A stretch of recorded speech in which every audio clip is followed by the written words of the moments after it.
The audience on our YouTube channel is mostly American. So if you could educate me as well as our audience just a little bit here, because I found it fascinating when you said everyone has to almost stand on their toes because there's no fixed election date in America. I mean, that would just be mind blowing. So can you explain now he's saying he's stepping down? What happens next? Sure. So there has to be an election constitutionally every 5 years, but the date can vary drastically. What the Prime Minister has done before he made his announcement today is he walked over to Rideau Hall, where the Governor General, the Queen's representative in Canada, resides, and he asked her to prorogue Parliament, so to end the current parliamentary session. That kills all of the bills that are on the order paper. That kills sort of all that ceases Parliament. Parliament is no longer in session. That doesn't mean the executive doesn't continue. It does, but parliamentary work is over, and she's agreed to prorogue until March 24th. Between now and March 24th, the Liberals are going to figure out how to pick their own leader, I think, or pick the new leader.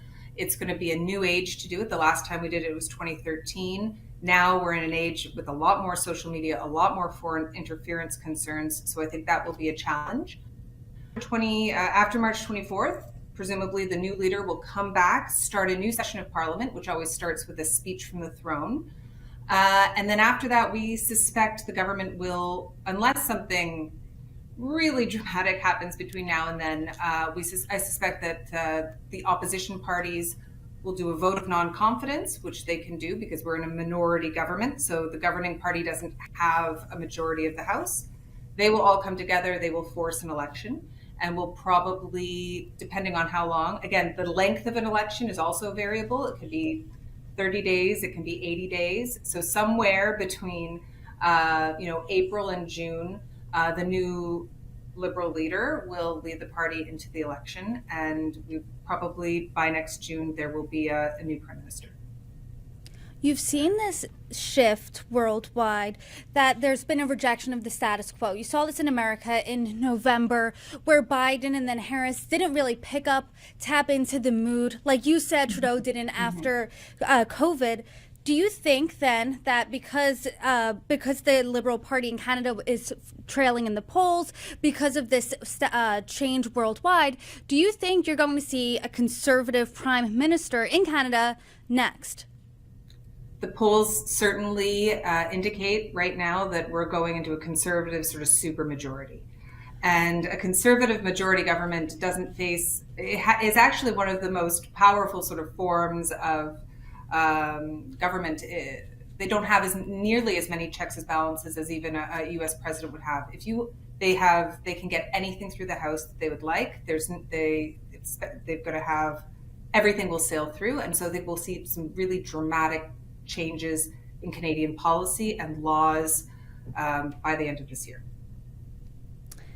As we know, Trudeau was the party leader since 2013. He was prime minister since 2015.